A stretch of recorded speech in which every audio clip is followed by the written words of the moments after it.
পৃথিৱীৰ সকলোতকৈ দামী বস্তুটো হ'ল বিশ্বাস, যি অৰ্জন কৰোঁতে বছৰৰ পিছত বছৰ লাগি যায়, কিন্তু ভাঙোতে 1 ছেকেণ্ডো সময় নালাগে।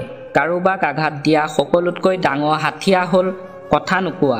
প্ৰয়োজনতকৈ বেছি ভালপোৱা পালে মানুহে অৱহেলা কৰিব আৰম্ভ কৰে। সেয়েহে কাকো অতিৰিক্ত ভাল পাব নাযাবা। যিটো মানুহ এবাৰ হৃদয়ত জেগা বনাই লয়, সেই মানুহটোক হাজাৰ চেষ্টা কৰিও পাহৰিব পৰা নাযায়। তুমি জিকি গৈছা কাৰণ তুমি সলনি হৈ গৈছা। মই হাৰি গৈছোঁ কাৰণ মই সলনি হ'ব পৰা নাই।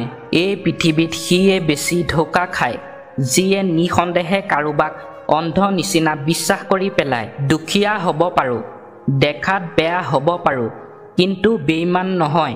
এই পৃথিৱীত কাৰোবাক আপোন হোৱাটো বহুত সহজ, কিন্তু কাৰোবাক আপোন কৰি লোৱাটো বহুত কঠিন। জীৱনটো বহুত সৰু, সেয়েহে খং অভিমান কৰি সময় নষ্ট নকৰি সদায় হাঁহি ধেমালিত থাকক। কম বয়সত কাৰোবাৰ প্ৰেমত পৰি জীৱন ধ্বংস নকৰিবা। তুমি তোমাৰ নিজৰ মতে জীৱন সজোৱা। সময়ে এদিন কৈ দিব তুমি কাৰ হ'বা আৰু কোন তোমাৰ হ'ব। কেতিয়াও কাকো অধিক মূল্য দিব নাযাব। বিনিময়ত আপুনি অৱহেলা বাহিৰে আৰু একোৱেই নাপাব। নিজক সত্ৰীয়া বনাই কেতিয়াও ভালপোৱা পোৱা নাযায়। যি পোৱা যায় সেয়া হ'ল অৱহেলা, অপমান আৰু অপেক্ষা। এৰি যোৱা যন্ত্ৰণাটো সিদিনা বুজি পাবা, যিদিনা সেই মানুহটোৱে তোমাক এৰি যাব, যাৰ কাৰণে তুমি মোক এৰি গুচি গৈছিলা।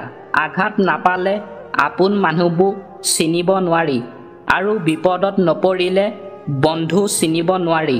আজি তাৰ কাষত হাৰি গ'লোঁ, যাক সকলোতকৈ বেছি আশা কৰিছিলোঁ। হাৰ নামানিবা। আজিৰ দিনটো হয়তো বেয়া, অহাকালি হয়তো আৰু বেয়া হ'ব পাৰে, কিন্তু ইয়াৰ পিছত হয়তো ভাল দিন আহিব পাৰে। পৰিশ্ৰম কৰি যোৱা, সফলতাই কেতিয়াও তোমাক ধোকা নিদিয়ে। ভিডিঅ'টো যদি চাই ভাল লাগিল তেনেহ'লে লাইক, কমেণ্ট, শ্বেয়াৰ, ছাবস্ক্ৰাইব কৰি দিব। আকৌ এটা নতুন ভিডিঅ' প্ৰস্তুতিৰে আজিলৈ বাই বাই। ধন্যবাদ। জয় আই অসম।